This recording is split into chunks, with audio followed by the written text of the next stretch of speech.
That settles down the computer a little.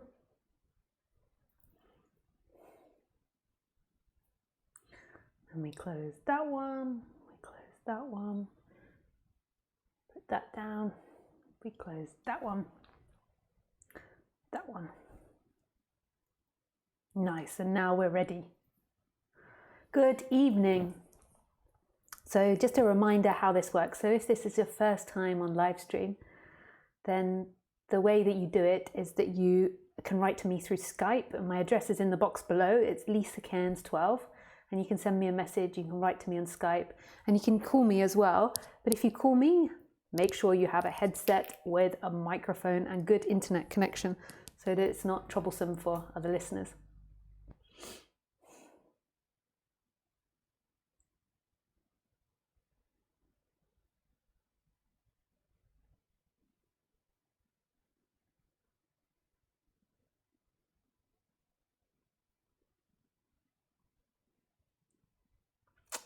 I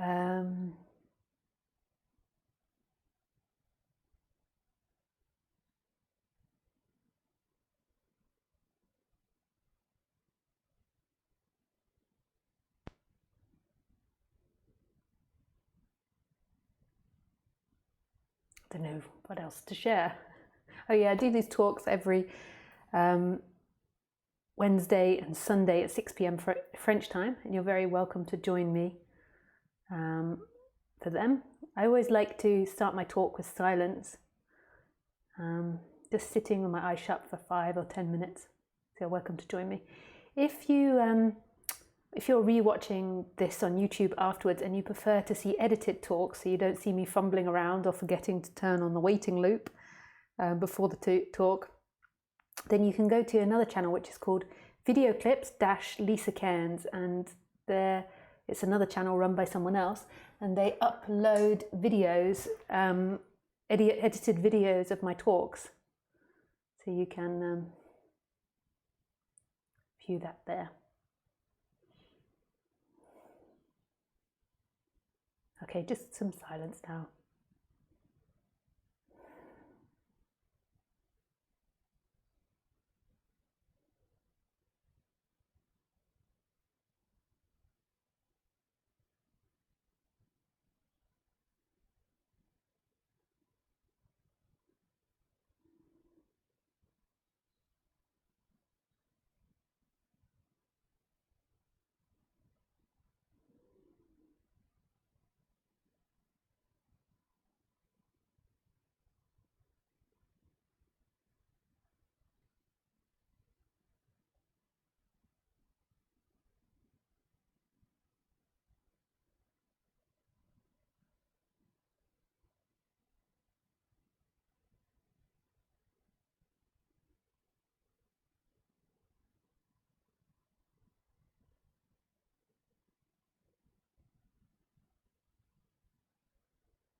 My partner just woke me up. He's opening the garage. Just here we are. So I shall start the talk.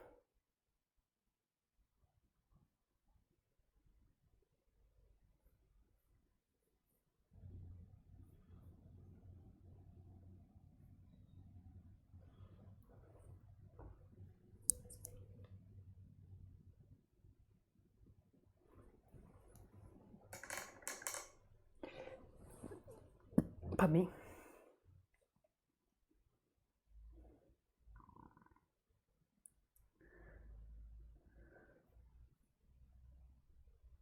So this part is sometimes a little bit challenging. Finding the momentum to talk.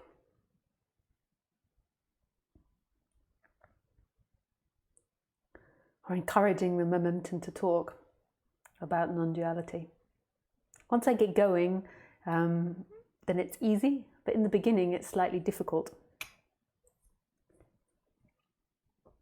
To encourage me to speak about this subject. During the day, I had absolute no desire to talk about this at all.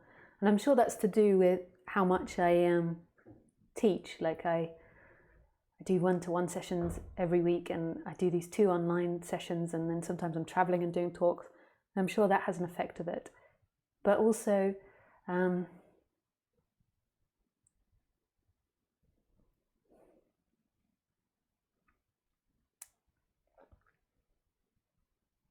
non-duality is so much more than the words. Like so much more than the words. The words are like are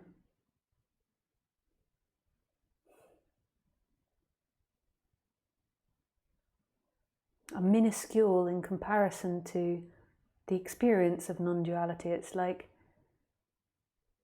when you use words, it's like trying to look at a seed, and this is maybe a really bad metaphor. I can see it in my head. It's like non-duality is this big, massive tree, and then speaking about it is like only being able to convey a seed, like the tree's seed. It's really petite. Non-duality is so much more than what anyone can possibly say about it.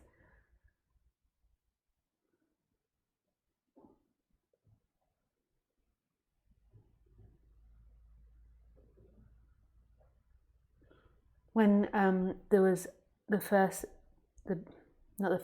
big shift that happened here, and it sort of stabilized, so there was a long time dwelling in it.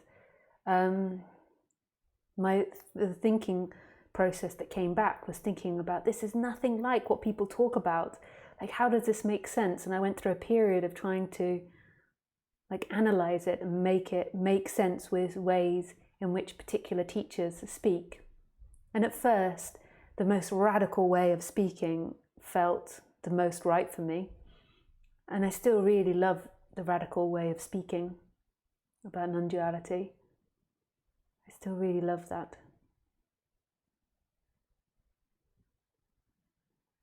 But that too isn't it. And as I began to work with people more and more, particularly one-on-one, and I was confronted more with people's daily suffering, that had to change. I couldn't maintain that really extreme way of speaking about it. But I really loved that simplicity, that this is all there is. Like not even mentioning consciousness. In the beginning, I rarely mentioned it. Like I just used to say, this is it, this. And then I got more into explaining it abstractly.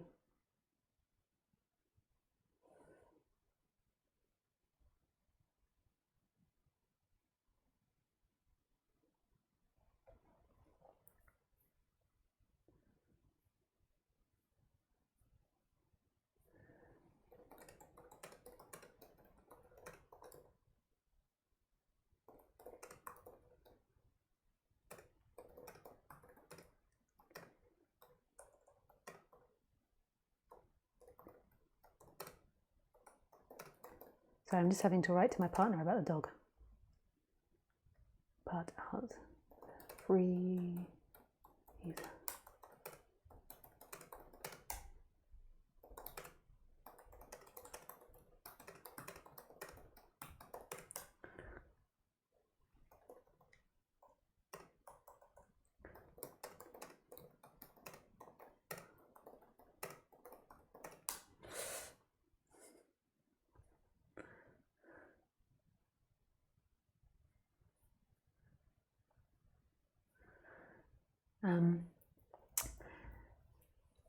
So this is all there is. And that's the end, really, full stop. This is all there is, what's happening. And your suffering comes literally because you identify with a person in time that seeks for this moment in the future, that seeks for this prize at the end of the rainbow, and it will never get there because it doesn't exist. This is all there is. And everything you look for, the in-loveness, the love, the freedom, the joy, everything that you're looking for is right here, is contained in this. It never happens in the future. You always experience it right now. Or it's always right now. I mean, it's not even you that experiences it. There is only what is. And that's beautiful. That's really beautiful.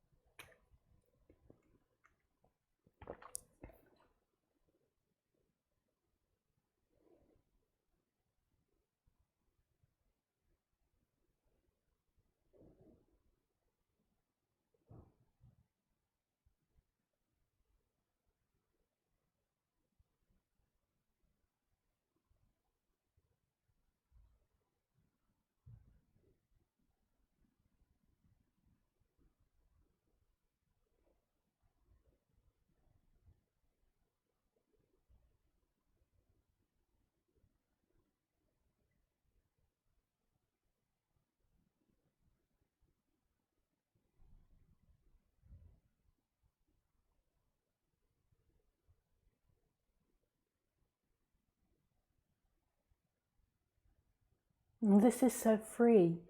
It's like life is totally in love with itself. It's like an expression of love, and it's so happy to be itself. It doesn't need anything. It's just right here in this, like doopy doopy doopy doop, like just here.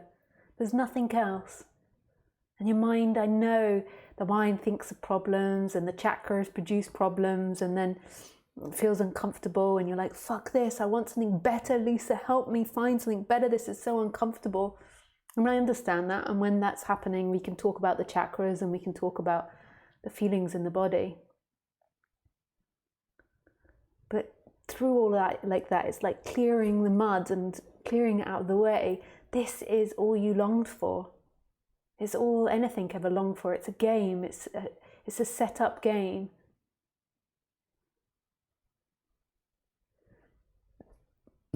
And everything that you're experiencing is a projection of your mind.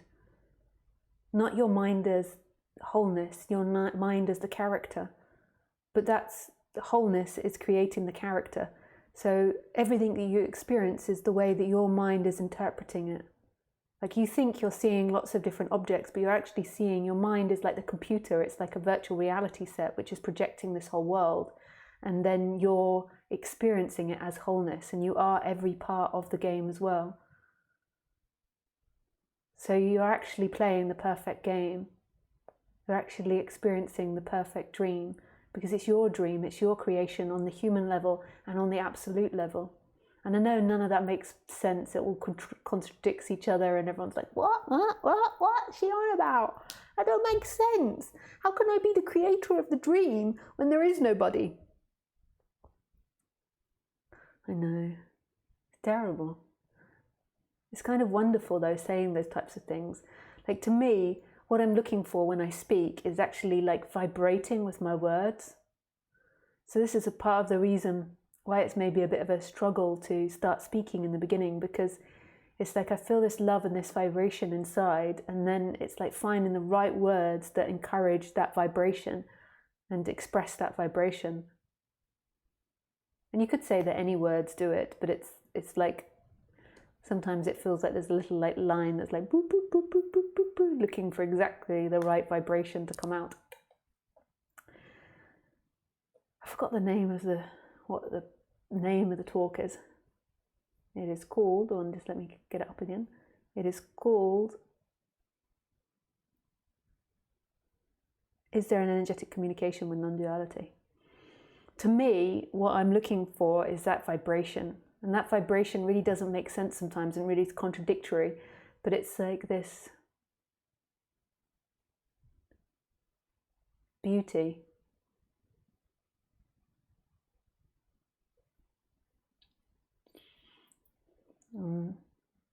I don't know how to explain that. And I don't know, I think sometimes people can hear it and sometimes people can't. I don't really understand how it works, the whole energetic thing. Sometimes it's like when I used to go and see teachers that I really liked, it was like I'd sit there and just have this most amazing meditation. And it wasn't so much about what they were saying, it was just that my body came back to life, and it was like, I know this. It was like they were meditating for me, or encouraging me to meditate energetically. And that's what I was really interested in when I went to talks, like live talks, was looking for that.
So I don't know exactly if it gets communicated energetically. I don't know how it works, because I don't really see life like there's a you and me. It's like one collective dream, and it's not really that you're separate from me. So in some way, the idea that I communicate or there's an energetic like resonance happening is still very mental. It's even more mysterious and wonderful than that. But at the same time, I kind of agree with it as well to an extent, because I know if I go into a room and there's somebody that's really angry and suffering, I can instantly detect that. And that's part of myself. That's an aspect of myself. That's not someone separate. Like every energy that you experience is an aspect of yourself. And then when I go into a room where somebody's really free and happy, then my energy tends to really open up and absorb that as well and celebrate with them. Like, so instantly it picks up. But both of those qualities are me. So it's not like you can be like, that person's got bad energy, because if you're perceiving it, no matter what they're doing, then it's an aspect of you. Even if you're perceiving a murderer or a paedophile or whatever it is, it's an aspect of yourself, not as the person, but as consciousness, as that which is experiencing this dream life.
And I really love it also when I sit in the beginning.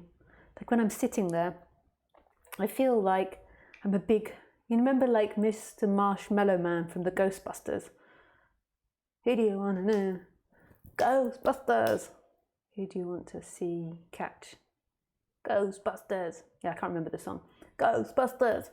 Do you remember in the first one, there is Mr. Marshmallow Man, who's like really like when I'm sitting there, that's what I feel like my energy is like disappearing into everything. It doesn't even feel like my energy. It just feels massive.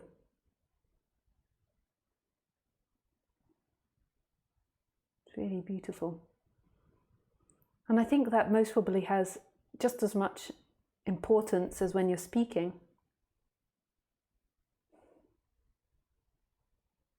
Like just sitting with someone in that big space of who you are.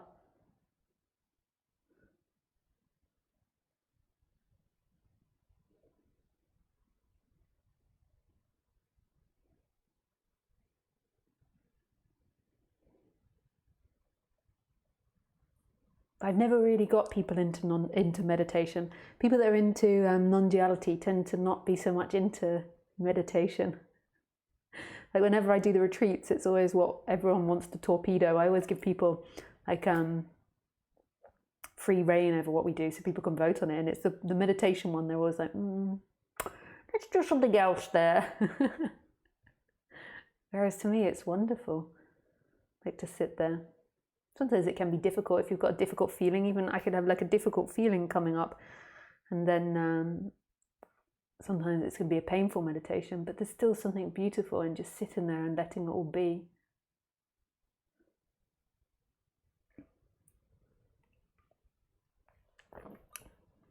To be or not to be.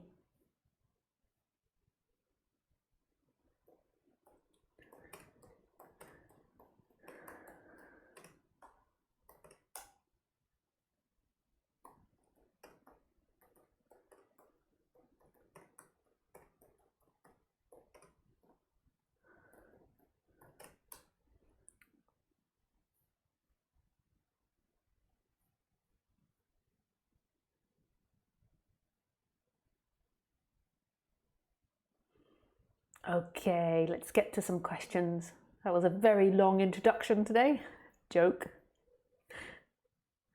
David. Hey, David.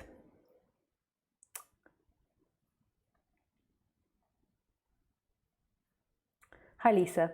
In the past 2 weeks, I've been forced out of my film company, Porterhuis.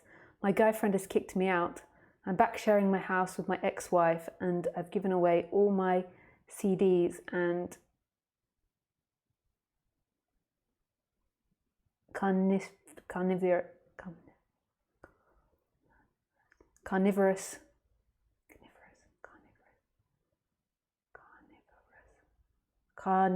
oh, far out, I've forgotten that word. I can't use my it screwed up my audio last time. I used my computer to speak to me. This is how dyslexic gets around. One of my main tools on my computer is my reading back to me. Carnivorous. Now I know what the word is, but I just can't say it. Plant connection, but that's really irrelevant that you had to give away all your plants. I mean, I know that's painful, I'm sure, but it's kind of irrelevant parts of the question. Today, ego manifested physically a whole tange of physical reminders of pain, but I'm watching the pain. What the fuck is going on? I don't know what the fuck's going on. What's the fuck going on, David?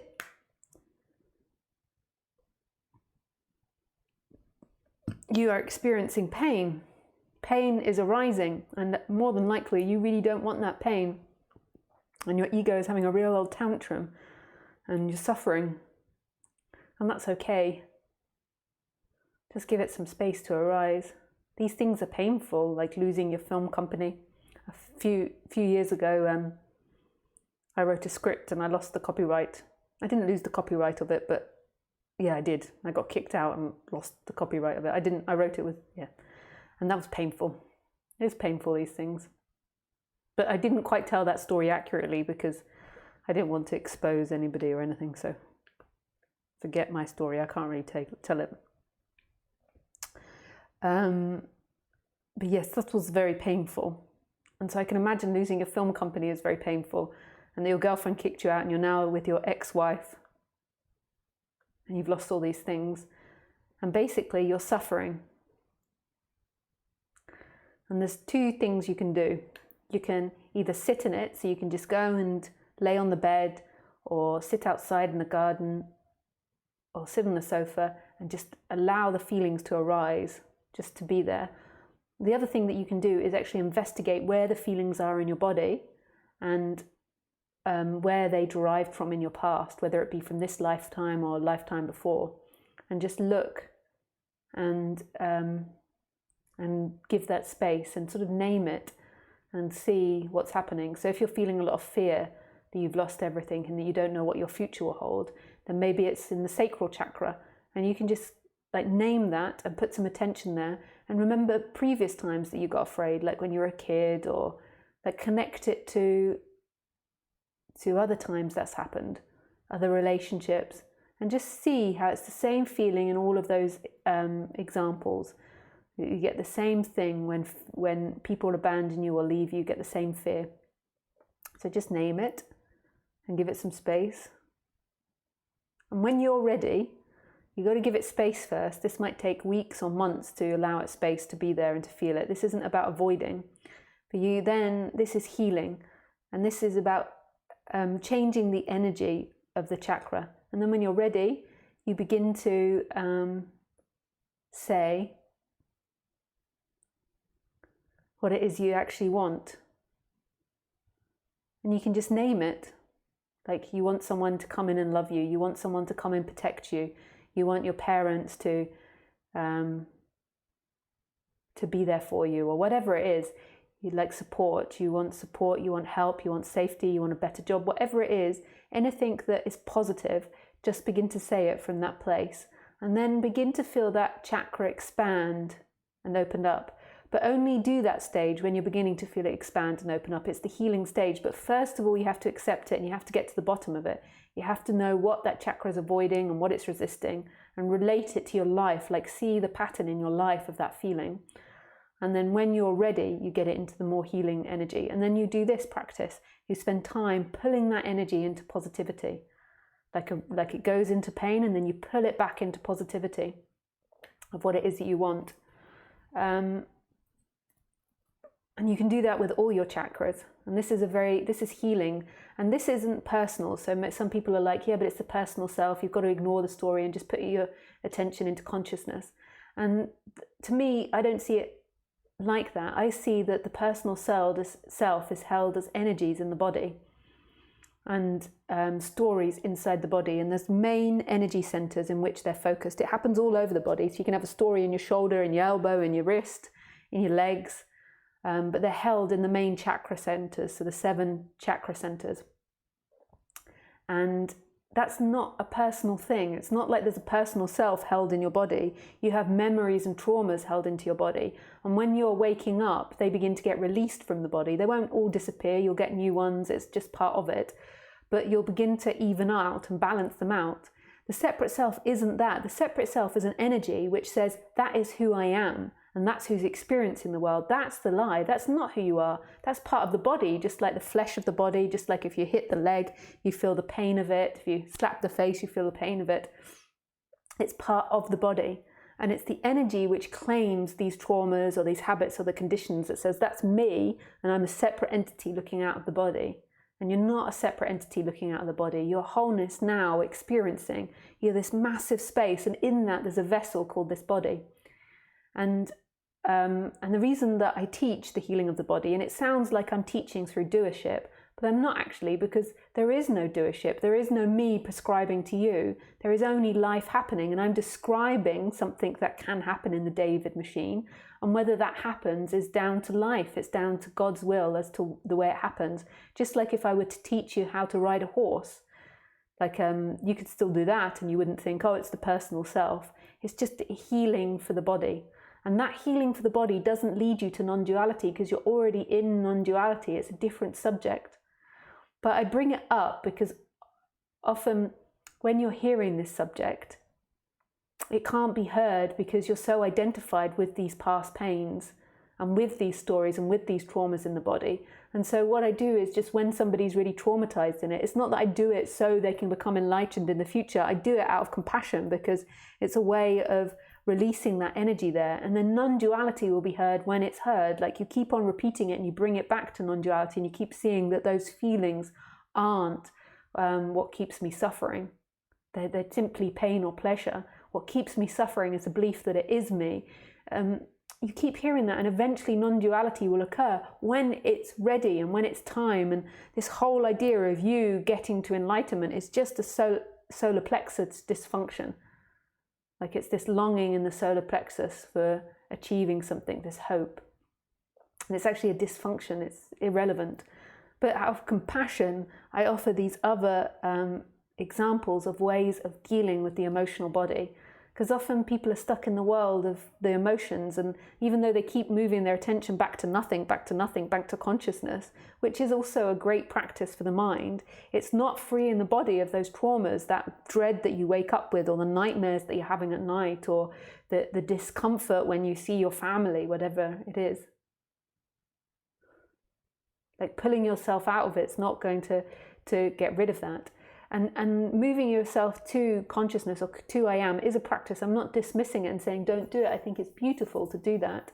But what I am saying is that who is the one that you believe is going to put their attention into oneness and then be able to do that for the rest of their life? And that's what enlightenment is. It's beyond that. It's beyond the one that's putting the attention into the moment, because there's something that's experiencing that happening. So who you are is prior to that. Is much bigger than that. But that doesn't mean don't do it. Hi Joanna. Hi Lisa. My question is about animals. Animals do not have egos. Does it mean that they are connected with life more than humans since they are not on an ego trip? Can we say that they are enlightened? That's what I would say. That's how I feel it is. But they can never know themselves. Like as humans, because we leave home, we then have a knowing of going back to home. So they can never leave home and go back to home, so they can't ever really know what it is, but they're free. They're totally free in themselves. They have no self-awareness. They're like they're still in the Garden of Eden. What happened to us is that, with the humans, is that we ate the apple of knowledge and we became self-aware and we got kicked out of the Garden of Eden, and we've been trying for millennia to get back into the Garden of Eden. And when you wake up, you go back into the Garden of Eden, but because you've left the Garden of Eden, you know what the Garden of Eden is, whereas the dog has always been in the Garden of Eden, so they have no perspective on it. They've never left it. So just like a fish, like maybe the fish thinks the water is the whole world, and until it gets pulled out onto a boat or jumps out the top of the sea, it doesn't see how we see the sea. Thinks that the sea is everything, is the whole world. Doesn't realize there is a place where there is no sea. So then when it goes back into the sea, it has like a knowing, oh, this is the sea, this is water, and then there is air. If that makes sense. Hi Petra. Hi Lisa. Thank you very much for your work to wake us up. My English is not very good, but nevertheless your words reach me. It's beautiful. Your English seems wonderful, Petra. It's really something speaking another language. Hi, Nick. Feelings of anger seem to arise when right, wrong, or sense of fairness appears to be violated, and it seems to be more than just a human idea. Dogs seem to know what's right, wrong for pack. Could you please say a few words on the subject and the connection to the feeling of anger? Thank you so much.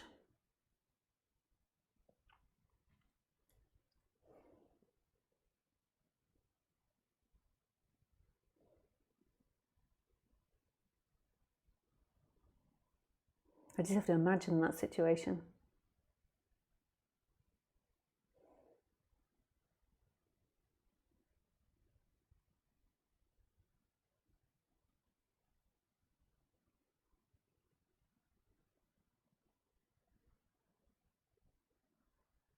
I think all of us in our day-to-day life have a natural flow of what's right and wrong, but instinctually, not as a mental idea. So instinctual that I put water in the pan and boil it and put the potatoes on, or the way I drive my car. It's like embedded from doing it so many times. And then I think there is like a natural order as well. Like, I don't know if it's socially embedded into us or from genetics.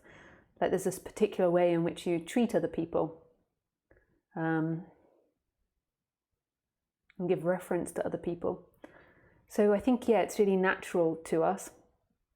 And then there's these conditioned ideas, like our society is always evolving to what's right and wrong. Like 50 years ago, it was considered really wrong for two men or two women to be a couple. And still, like, so I'm Generation X, sort of. I fall on the borderline of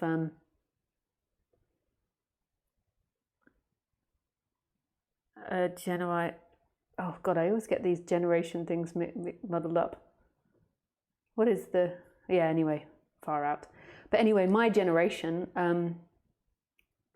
to the majority of my generation, it's like no brainer that having gay orientation is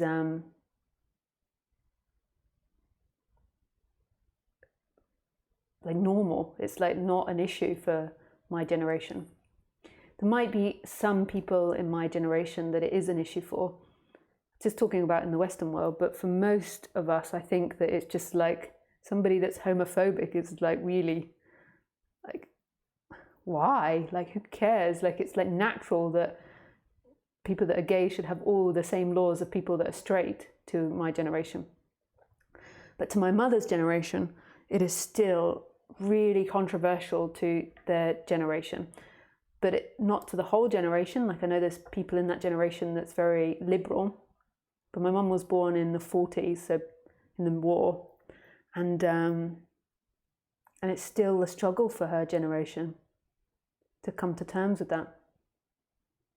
And to my generation, it just seems like a craziness. And then, there's no talking her out of that or people out of that, really. It's like really embedded. I mean, maybe you could, to an extent, talk them out of it. So we have that sense in our society of right and wrong, and it's always changing. So 50 years ago, being gay was wrong, and now it's not an issue at all. And now there's the whole transgender coming in about being gender neutral. When a kid is born, like not inflicting a gender on it. And I think this is still a little controversial. For me, I don't find it controversial at all. For my two close friends from childhood, I don't think they find it an issue as either, but I think maybe there's some that would be like, whereas the younger generation are maybe more into it. Something that I love that's coming with the new generation is that there is no rules about artists. Like, I was watching the other day this woman, and she just said she was 19 years old.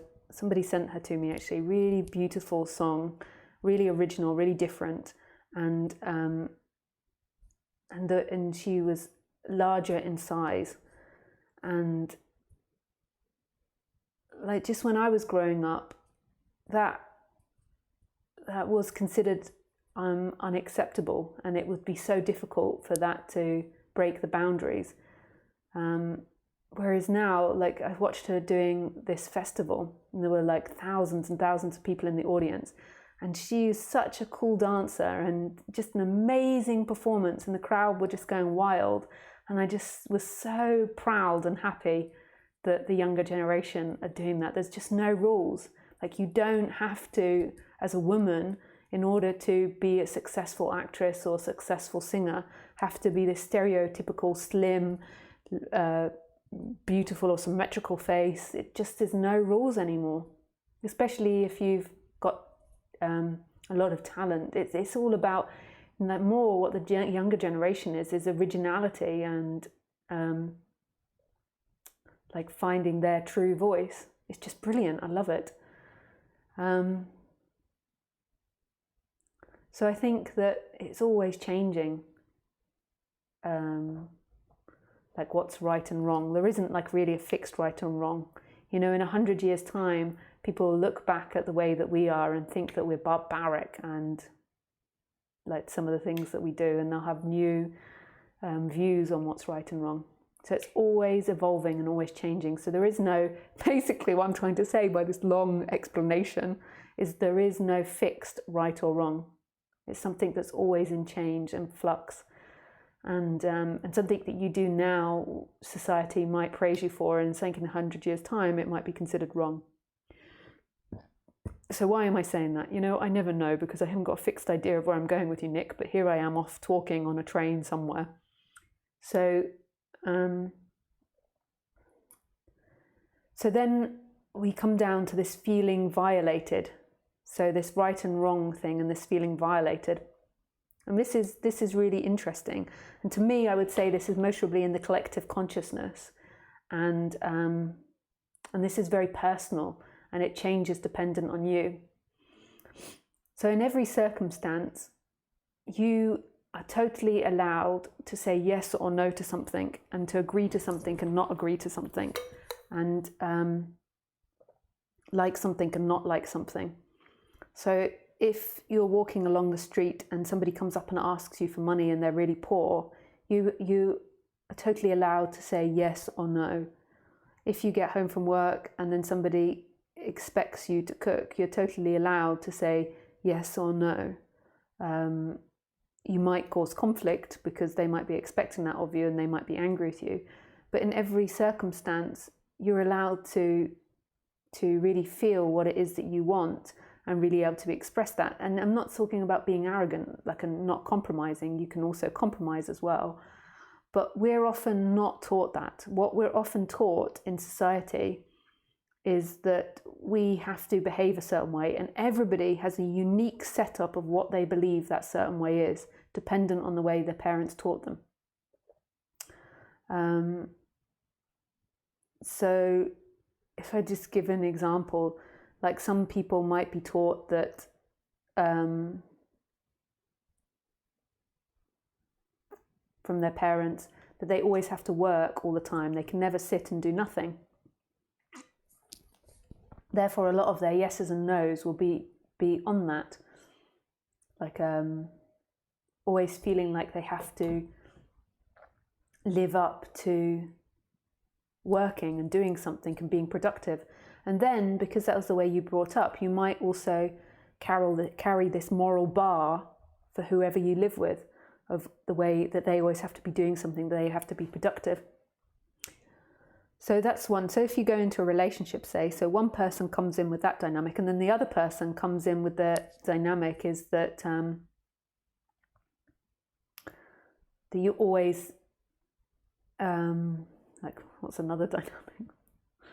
Okay, I have to use my imagination. Someone else might come in with a dynamic in a relationship that saying no is a really aggressive thing to do. So if you say no directly, it's super aggressive. Like, that's really an insult to the other person if you say no. So therefore, it's more polite to sort of pretend. So if they come in and somebody says, "Oh, do you want to cook dinner tonight?" and they don't want to, rather than saying no, they say maybe, and they just keep deflecting and deferring it. So then you've got these two dynamics in a relationship, and then they're both looking at each other through these dynamics and then judging each other through these dynamics. And there's nothing wrong with that. That's how we're brought up and how we're conditioned. And suffering actually is the belief that that's who you are, is this energetic contraction into who you are. It's not your fundamental conditioning, that's conditioning. That's just conditioning, that you were brought up to believe those things and they were brought up to believe those things. But when they cause conflict in relationships, you can always look to recondition them. And you also might find that you are identified with them, that when you believe that is who you are, it becomes super important that the other person behaves in another way. So all the identity might make that really intense, and then it like seeks to always get the other person to validate it or appreciate it or whatever it is that it believes. And to this person that can't ever say no, it might feel like if it says no, it's like the ultimate insult and the ultimate like kick out, and therefore it's so insulting to say there. It's like, to them, it's like a big seeking to avoid no at all costs, because it's like absolute abandonment. So then you put these two energies together, and then they're bound to have conflict because they both view the world differently. And then what a good relationship is to me now, after 4 or 5 relationships, like long relationships, I now realize that the best relationship is one where you can openly look at these things and then grow and expand together. So openly look at your dynamics. So there could be lots of reasons why you feel like anger arises around right and wrong. That could be how you were heavily conditioned as a child. It could be that you were heavily conditioned that as a child that you were always right, or the man's always right. It could be lots of different things. It could be because of high intelligence, you believe you're always right. It could be a power play that was happening in your parents where they were always fighting each other on right and wrong, where the mother maybe guilts the man into believing that he's wrong, or the father is always dictating and telling the woman off that she's wrong, whatever it is. So in you, your masculine, your feminine is always like battling with right and wrong, like who's right and who's wrong. There could be so many different reasons. And then it leads to a feeling of being violated. So again, I don't know why it is that you feel violated, but something happens in that interaction where maybe they perceive you're wrong, or maybe they do something that you perceive as wrong, and you feel violated. You feel like they've done something to you. That's really important, to get to that feeling that you feel violated. That's a very strong word, and that's actually quite a deep feeling. You feel like they've violated you. Let me look up the correct definition of what violated means. Violated.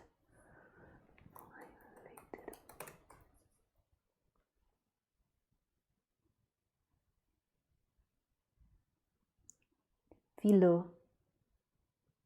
Violet. Oh no, did I just knock out my speaker? Hello? Oh no, good. Vile, violated. Definition.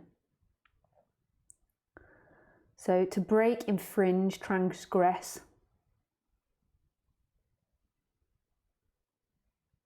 A rule, agreement, promise, instructions. To break upon or disturb rudely, interfere thoughtlessly with.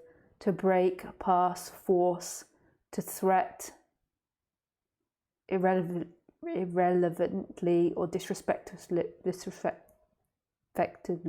to molest sexually, especially rape. So it's really strong, the word violation. So to me, I would work with that, and I would see and connect where it is that you felt violated in your past. Like, did you get hit as a child when you were right or wrong? Did you see your parents hit each other over this? Did something happen in your family because of a right or wrong? Were you shamed a lot when you were growing up? Were you taught? And just connect it to your childhood, to what happened in childhood. And you can even connect it to last lives if you're into that type of thing. Like, you might find in your last life that you had experiences of being beaten or caged or prisoned for something and right or wrong. And just keep working with that feeling of violation.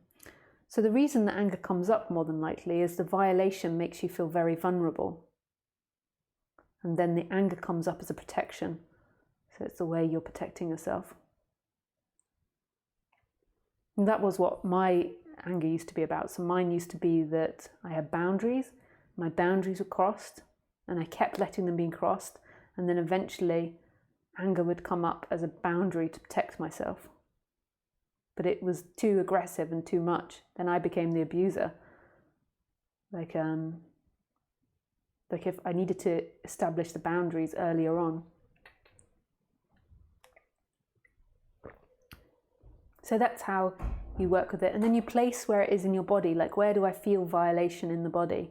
Like, is it in the heart? Is it in the solar plexus? And that will give you clues as to what story it's connected to. Is it in the stomach, in the root chakra, or the third eye, or the throat? Like, so if it's in the heart, then the violation might be about love.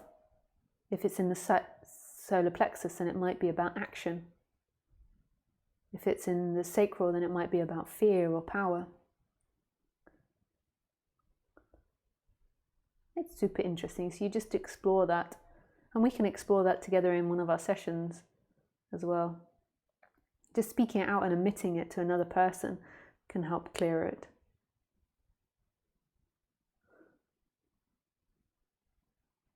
I'm not really doing anything with it, but just verbalizing it, having it heard.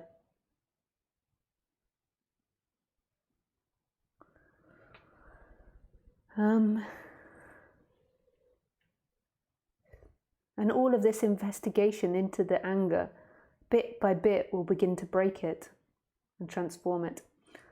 And then the biggest part is seeing that that isn't you. That's the big change. Like, that you weren't violated, it was simply a feeling arising in the body. Nice.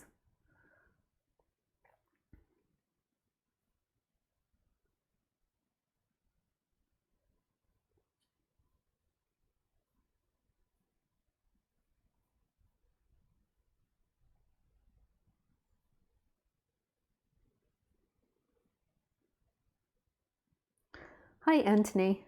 There's lots of questions tonight. I don't think I'm going to get to all of them. I can already see. Hi, Lisa. I feel like I'm always in my head and always thinking. It's causing me to feel pressure in my head and makes me very nervous. How do I get out of my head during daily life? Also, I watched a video by Barry Long. He says do a practice of not thinking. Won't there be problems by forcing not thinking? Thanks a lot, Anthony. Hi, Anthony. One of the practices is a very famous non-duality practice, is putting your attention into consciousness. I think that for everybody it's always different, and throughout your journey you'll change onto different practices. First of all, the most important thing before we talk about a practice is seeing that you're not doing the practice. The practice is simply happening. In fact, it's not really a practice. It's a description of what can happen. So there can be a choice that appears, and there can be a movement towards that practice, but in actuality, it's nobody choosing and nobody doing. Life is simply happening. The thoughts and the urges and the ideas are appearing in presence, and they're not appearing from anybody. It's important to state that.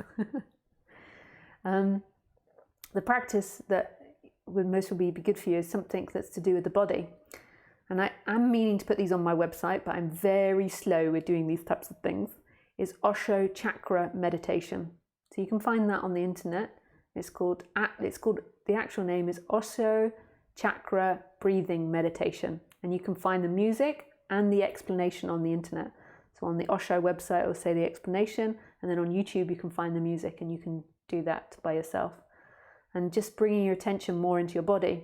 The reason that your thoughts are rapidly thinking is because you have cut off your body, more than likely, and you're addicted to using this muscle in here, and you're using it for everything.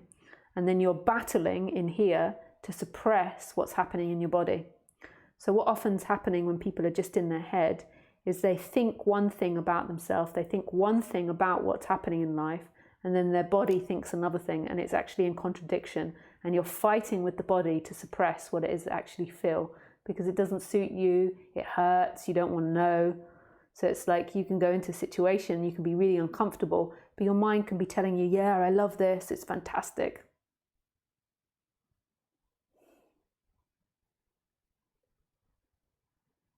So my advice would be to go more into the body. Thanks, Anthony, for your question. Roland. Hello, Roland. Hello, Lisa. Is there a way to shield yourself against heavy energies from others?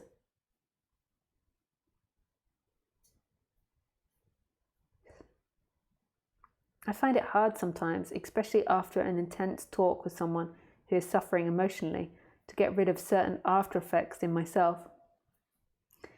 Yeah, I haven't really discovered like a really big shield that protects myself.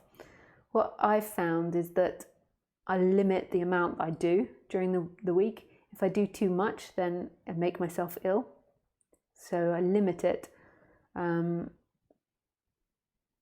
that works for me really well. And the other thing I do is sometimes I find putting my attention in the root chakra helps. So putting it down in my body helps. But from what I speak to a lot of people, that this happens when you're spending time with someone that's really suffering, and you pick up their energies, just like if you spend time with someone that's really open and free, then you pick up that energy too. It's just part and parcel, part of the present. It's just part of life. Part and something of the... I've forgotten that saying. So, yeah, that's just the way it is. And then also reflecting, just to keep yourself humble, that they are an aspect of you, so their suffering is actually yours and you. Like not so easily if you're teaching or if you're speaking to someone about suffering, there can be an arrogance to think that you're above them in some way, but their suffering is your suffering. It appears in you as consciousness. And you can, like to me, I find that the most humble way to look at it. Like it's good for the body-mind to look at it like that. That you're not like dealing with this outside force that comes and gives you difficult energy. You're dealing with yourself. And it's in your experience. And it's no different from as if Ronald spoke. It's arrogant to think that Ronald suffered, that Ronald doesn't suffer and they suffer. And that Ronald's picking up the suffering. Like you just kind of look at it as it's like part of your suffering, it's part of it. Thanks for your question.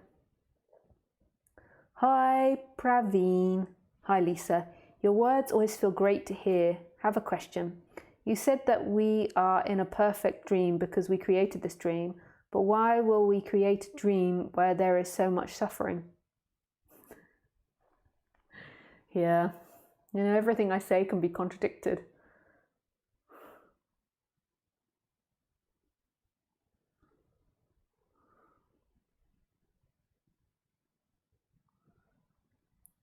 I didn't mean you're in the perfect dream as in you're in a happy dream that's always happy. I mean you're in the perfect dream because it's exactly the right dream that's meant to be happening there. I see this life as all about something that's growing and expanding. And that's our mission, just to grow and expand. And every hurdle that comes your way is another opportunity to expand. If you had no hurdles, you would never expand. Everything is about expansion in this life. Like what isn't expanding? Just get bigger and bigger and bigger. Please understand that the way I speak is creative, not really that logical. Like if you lined out everything that I'm saying, it would be really like, just get the sense of it rather than like try and colour it in black and white. Hi Lisa. What do you think of Gary Webber's approach? Ian. I don't know if I know Gary Webber's approach. I once was on a talk panel with him. But yeah, I think most of the time, I think that whatever teacher you're attracted to, it's really, no, not most of the time, all the time, I think whatever teacher you're attracted to, it's really perfect and really beautiful. And I might not agree with that teacher. I don't know about Gary Webber. I don't even know what he talks about. And I might disagree with what they teach. Although I see everything as relevant. Like even if somebody's teaching you, like really obscure healing stuff. Like it's all perfect for you if you're attracted to it. If you're doing tantra or Kundalini awakening or yoga or breath work or Tai Chi, whatever it is, it's perfect because you're experiencing it and that's what you're doing. And I don't think there is a right way to enlightenment, because who is it that gets enlightened? There is just the path that happens, and everybody's path is unique, and I don't see it as one way at all. I have to admit, I'm not a fan of cults. And basically what that incorporates is to me, what that mainly incorporates is like one leader that lives with a lot of their followers and has a very hierarchical position. But there are exceptions. But predominantly, I don't think this is healthy.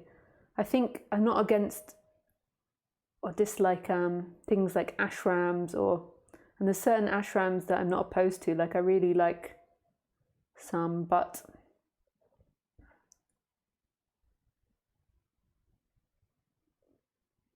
I think there's a reason in society why we stopped having dictatorship. One leader, and we started going towards democracy with multiple leaders. And I think that there can be like a really amazing non-duality teacher with really amazing experience, and really beautiful speaker, and then they become this leader of an organization. I think it's a shame that they then get surrounded, and then it's like their speaking about non-duality becomes like a living practice and becomes like a religion built around it. And yeah, I'm not a fan of that so much. But having said that, and having experienced many cults in my seeking days, if you find yourself in there, then it's the perfect place and the perfect teaching for you. And if you're ready, you'll use it to help you expand. You don't actually need an enlightened teacher to find home. You just need to have an open heart that's willing.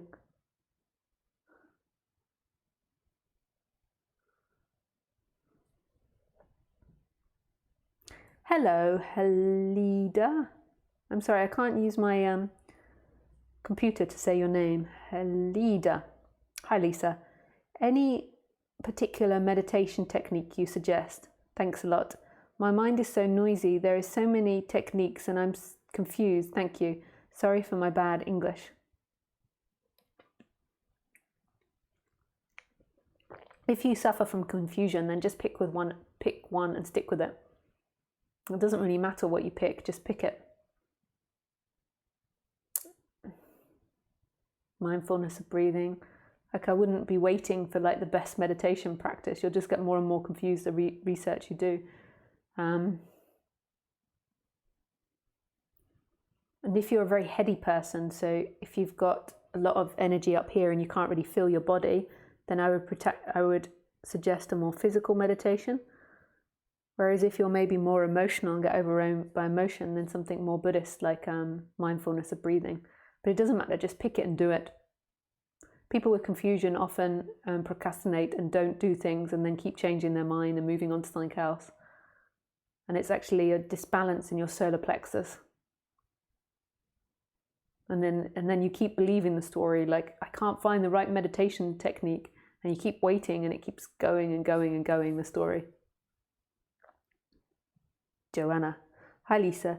Does everything bad that happens to us karmic? If not, how to make a distinction between what's karmic or what not? If people do bad things to us, is it always karmic? Was Jesus' crucifixion karmic? It depends what you mean by karmic. To me, what karma is just life. It's like one thing leads to another. I think the definition of karma is that it's like the effects of your actions, but your actions are the effects of previous actions. It's like never ending, like cause and effect. There is no beginning to it. Like the cause is the effect, and the effect is the cause. So everything to me is karmic if you look at it like that. Like even the way that I'm speaking now and doing things, it's karmic. And the trick to karma is seeing that none of it's personal. And you can recondition karma and you can change karma, like so you can go against the flow. But in a way, that's also karma because you're predestined to do that. So in another way, you can't ever get out of it. You're always doing exactly what you're meant to do and you can't do anything else.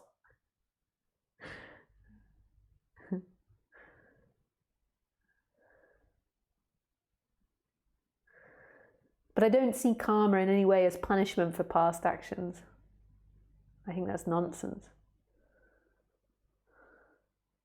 It's just if you get drunk, you get a hangover.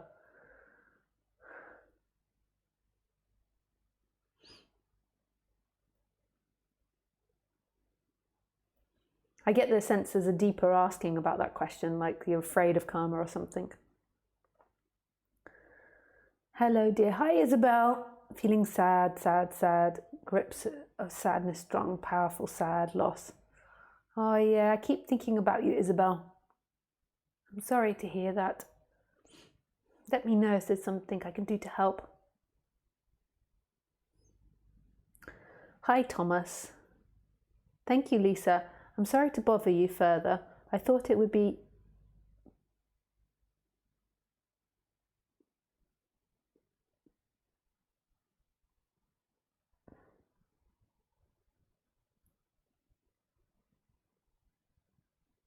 Oh, sorry, that's a different question. Don't you think that Hi, Jim. The true nature of reality is the non-binary view. Don't you think that the true nature of reality is the non-binary view where fields are a better model than objects? Care to discuss?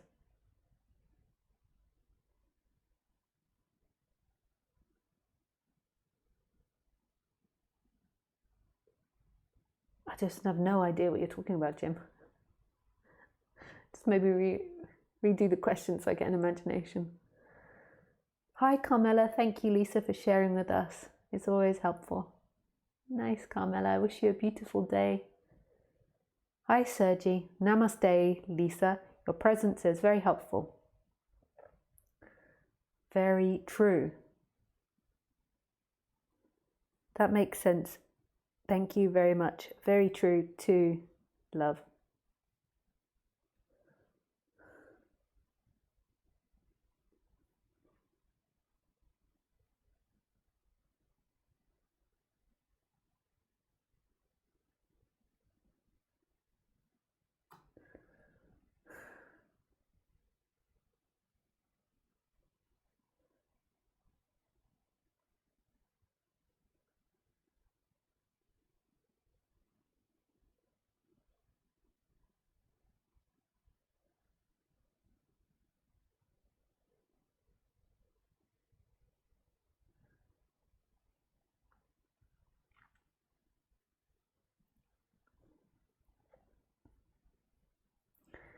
Yes.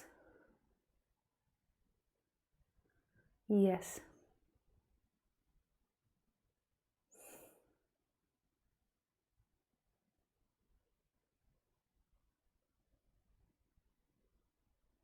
I'm slipping more and more down. Always ends up the way.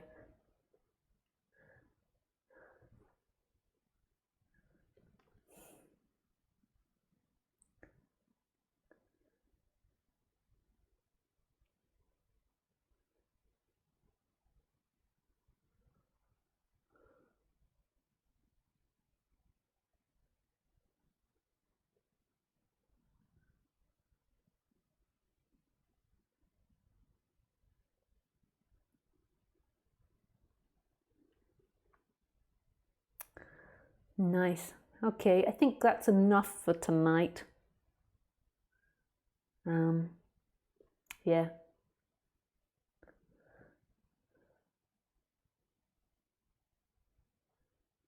Yeah, I think that's enough for tonight.